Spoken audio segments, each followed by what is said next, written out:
What's happening, everybody? It's Sean with reactions to the classics, and today we got a top 10 reaction to Thin White Rope, brought to us by friend, longtime supporter, and patron of the channel, Slade Said. Thank you, Slade Said. Appreciate you. Appreciate all the patrons who make this thing go. If you'd like to support us in any way, check out that Patreon link below or the patron link on the end screen. We could not do it without them. It takes a ton of man hours. It's a labor of love, but we appreciate the patrons. All right, I know just a tad bit about Thin White Rope because Slade Said's brought him on a few other countdowns, but here we go. And this is all Slade said. He said for May, it's May of 2024 when I'm doing this, I decided to do a top 10 list for the band Thin White Rope. I've featured TWR a few times on some of my previous lists, but it's not exactly what you would call a household name. It's another one of those bands who for one reason or another never broke through and always were an underground band, even if they had potential for so much more, and actually released an album by a major label, which we'll get to in a little bit. I actually asked my partner in crime on this channel, Tracy, you ever heard of Thin White Rope? He said, no, I have not. So you're exactly right. So he said, the band's career was somewhat short. They released 5 full-length albums between 1985 and 1991, so pretty prolific in that time, before calling it quits. His founding member, Guy Kaiser, said they were growing pretty tired of being even more broke after every tour than before they went on it. Throughout the band's career, there have been a few different lineups, with founding member, lead singer, and guitarist Guy Kaiser, and second guitarist Roger Kunkel, the only members involved on all the albums. TWR originated from Davis, California, and was quickly labeled a desert rock band. They were also being associated with the Paisley underground scene, even if this scene was mostly based in Los Angeles, in the same way Slade says that grunge is associated with Seattle, right? The Paisley underground link is pretty obvious, though, as TWR were clearly influenced by the late 60s rock music, which is what generally is the core of that scene. But TWR were more hard-hitting and more gritty than most of the Paisley underground bands. As written in an article named Unsung Heroes from 2016 by journalist Bjorn Hammershog, the group, quote, the group never really fit into the categories used to bring in guitar-dominated rock in the 1980s. Thin White Rope were too harsh to be labeled as jangle, too loud for the emerging alternative country music, and too dark to fit into the flowery Paisley underground. And I think music history is littered with a lot of artists this way, that at the time didn't fit into any sort of niche. And then later on we go back and listen to them, and they could have been big if they'd have been in just a different time. But I digress. More from Slade Said. In another article from The Guardian, journalist Graham Thompson also couldn't find the best way of describing their sound. Quote, back in the day, a skeptical friend dismissed them as metal, perhaps the ultimate insult in those indie-than-thou times. They weren't, though I'm still not really sure what they were. Their 5 albums roamed over desert rock, warped psychedelia, effed-up country, jangle pop, lysergic blues. They covered Hendrix, Can, Duke Ellington, The Byrds, their version of Everybody's Been Burned is wonderful, Hawkwind, Lee Hazelwood, and Marty Robbins, and somehow made them all burn and howl. Thin White Rope often made a slightly terrifying sound, but it was beautiful too. Kaiser wrote fantastic melodies, and while his charred voice could out Beefheart, it also possessed a quivering tenderness.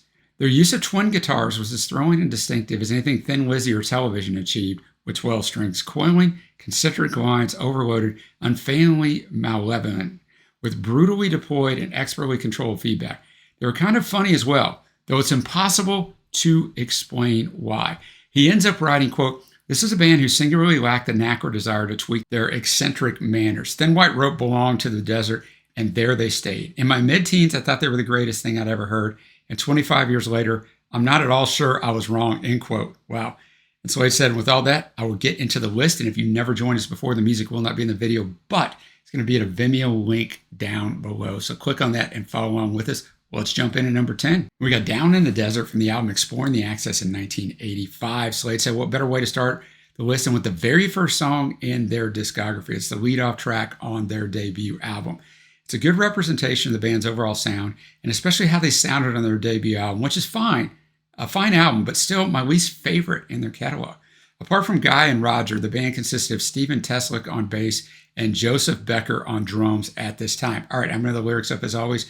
Thanks again, Slade said. All right, our protagonist, Carl, had to head south, right? He had to get out of his town. And he went through that desert, and he eventually comes back. And he seems fine, but if you look closely in his eyes, something scared him there. Something affected poor Carl down in the desert. That song is really good, right? It just becomes better the longer it goes, a little menacing in there. I thought the bass work of Steven Teslick was fantastic on there. shout him on the drumming of Joseph Becker, and obviously Guy and Roger were fantastic. It's a good way to start this album. And remember, it's always interesting what artist or the record company picks to be the first thing you ever hear from them. So well done. Next up at number 9, we got Red Sun from the album In the Spanish Cave in 1988. This is their third album. Slade said, allegedly, this is their most famous album, and Red Sun appears to be the most streamed song in their discography. I was surprised on both accounts, to be honest. I like the album, as I like everything by the band, but to me, this is only their third or fourth best album, but I guess I'm in the minority here. Even so, Red Sun is a great song and deserved to be a spot in the top 10. On this album, the bass player was John Von Felt, while the other three were the same as on the debut album. All right, Red Sun. Look, you got some good guitar on there, right? Really good guitar from Guy and Roger. And, it's well done, but it's really just a big instrumental lead and then the first verse and then a nice change up to the second verse in there. So it's well done, but because this is their most streamed song, I think you kind of get where that's the problem. Like, it's a fine song, but I'm sure we're going to get to a lot better songs. I'd actually say the first song for me was better than this song. So they just haven't been discovered. It's kind of like, this kind of shows you like, wow, okay, this is their most streamed song. I bet we're going to get a ton of better ones, but not a bad offering at number 9. Now we go to number 8, Hidden Lands off the album Sackful of Silver in 1990. It is their fourth album, which Slade says is probably his favorite album by the band. The band had signed a major label deal for this album, their only major label album, but received next to no support by the label, who had no idea how to promote them, and the album ended up selling even less than their previous indie albums, and the band was subsequently dropped by the label. I don't ever understand, so like music history has all kinds of this stuff. Like, why bother to sign a band that you believe in if you're not going to do anything to push them? Everybody loses money. Hidden Lands is a lead-off track on the album. It's a great way to start the album. There's a special mood on this song that I can't quite place. Some kind of, quote, longing or nostalgia in the way he sings and the overall sound of the song. I'm not sure exactly what it is, but I love this song. Bass duties on this album was shared by John Van Felt, who was on the last one, and Steve Segrist, while the band had a new drummer, Matthew Aberzek. Because of Slade Said's comment, I was trying to figure out what that song reminded me of. On the vocal parts, I get that kind of just, I don't know, that feeling from it as well. The lyrics, I haven't gotten to the lyrics on most of these songs because the lyrics really aren't that important. It's the vibe of it, right? The guitar work on here is fantastic. But the delivery on here by Guy is also nice, but a good song. Hidden Lands, man. There's hidden lands all over, whether it's in our psyche or our perceived memory or whatever, man. But yeah, good song. But somehow we're already up to number 7. We got Astronomy off the album In the Spanish Cave in 1988. Their third album, if you remember. Slade said, Astronomy is my favorite song on the album and is definitely one of their more accessible songs. All right, Astronomy. I said it at the start of it. I usually don't pipe in at all when the music's going on just because I don't like that. But it sounded very country at the start. Then it kind of grew from there. I thought the guy's vocals sounded very, menacing. I don't know what the word is. A little mysterious in there, a little creepy maybe. And, the lyrics of it are kind of abstract, but talking about trying to get away from things. Now you can stay here because your glass of water is on the floor. You can stay here forever. You don't have to worry about it. Just all kinds of things. So I don't know if it's about a significant other or just about some sort of more abstract thing. But the guitar work on here is fantastic, but also the starts and stops, right? The arrangement is the star. Very well put together song. Starts, stops, pulls you in every time, the drama of it. So really well done. All right, we're going to finish the top half of this list off with The Ghost off the album Sackful of Silver in 1990. Slade said, the 5th song on this list is a traditional, as it's a rendition of the traditional Amazing Grace. I wouldn't usually include cover versions on a top 10 list, but this is not a typical cover version. I think since it was never a standard pop song, and more importantly, it's an excellent cover version, and the best version of that song that I have ever heard. Now, that is high praise. Okay, The Ghost. So it's a cover of Amazing Grace, sort of. It's the same arrangement, right? It's not the same lyrics, but really well done and kind of in the same sentiment of stuff that was lost and reflection on life. So I thought it was really well done. Obviously, the guitar work was tremendous. Guy's voice is very suited for a song like this, brings you into the right atmosphere. So good choice, like I said, to round out the bottom half of the list, the top half of the list, however you want to look at it, right? It's the bottom, it's 6 through 10, but if you wrote them down in order, it's 10 through 6. I don't know. First half of the list is done. Now we go to Wet Heart at number 5 from the Moonhead album in 1987. Slade said, I think most believe this album is their best, and if I didn't rate Sackful of Silver so highly, I would agree. It's their second album and most definitely their heaviest. And their earlier mentioned comment about the band being metal would most likely be based on this album, especially the two songs I have picked for this list.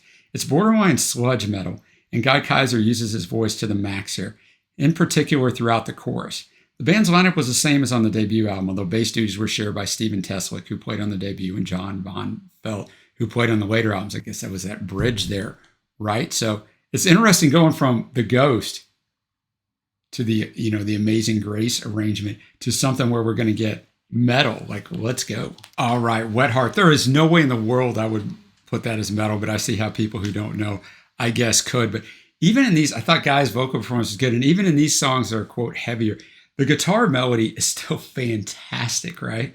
It's fantastic on this song.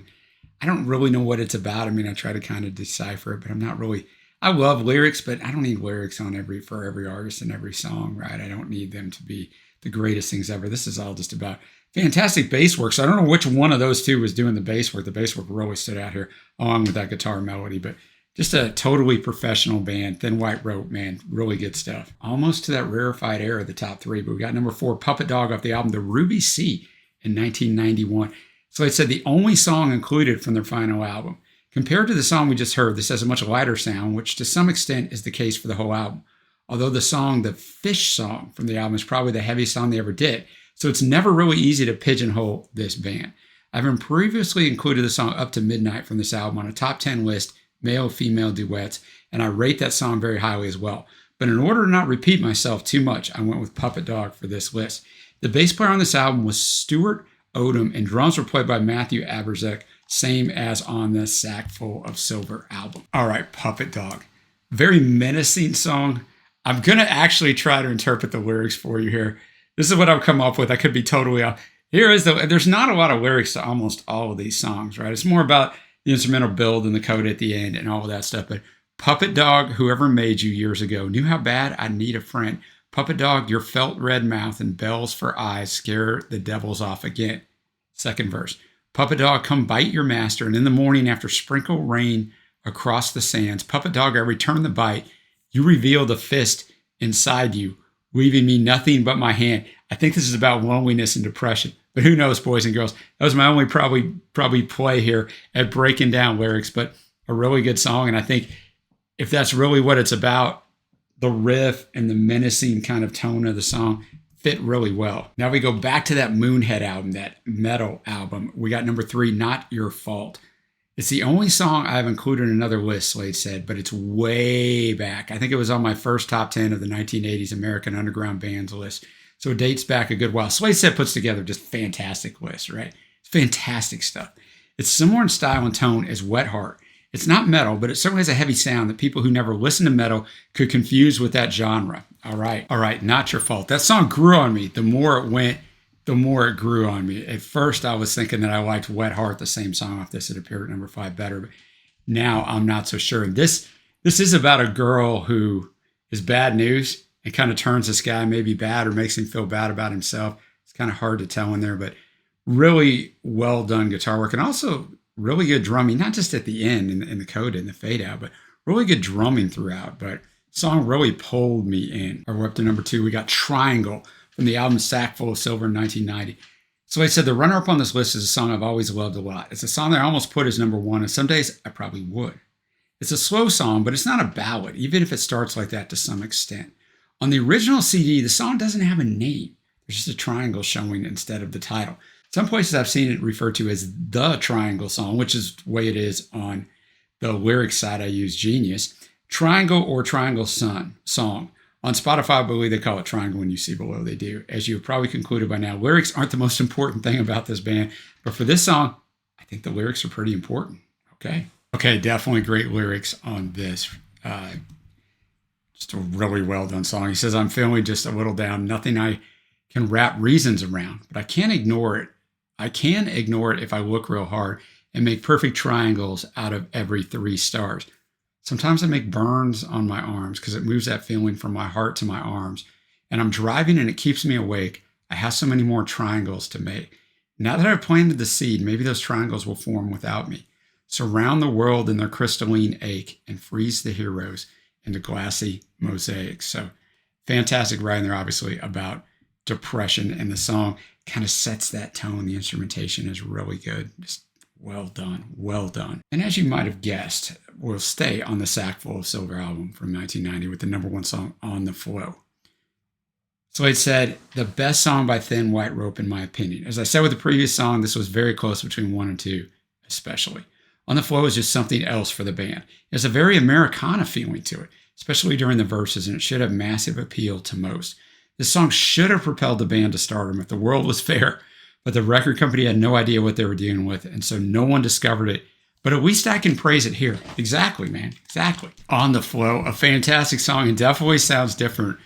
The Americana was shining through, as Slade said, on the verses especially, but just really well done. Kind of painting the picture of this bar where everybody kind of waxes philosophical on things they don't really even know about because they're kind of trying to hide from their own hurt and escape. But the guitar work on here was fantastic, as it was throughout the album. But I think probably the best song on this list. I mean, for me, it's different because Slade said has all this history with these songs. This is the first time I've heard all of them. So it's kind of hard. Like, there's a lot of good songs on this list, which I guess will transition me into my favorite tracks. And there's going to be a lot of them. I didn't even really do honorable mentions and faves. We'll go with Down in the Desert, the #10 song. I thought that was one of the best songs on here. Astronomy, Wet Heart, and Not Your Fault, both from that Moonhead album that some classify as metal. And then all 3 songs off Sackful of Silver, The Ghost, Triangle, and this last one, On the Flow. Just a fantastic list. Go listen to Thin White Rope. Let's put them on the map a little bit. I know they've been around forever, but so many good bands, and Slade said has such an encyclopedic knowledge of these bands, especially from the 80s and 90s. It's pretty amazing, but great list. Thank you to Slade said. Let me know what your favorites are down below. And if you know this group, let me know what your favorite album is of theirs. And until next time, guys, I will see you.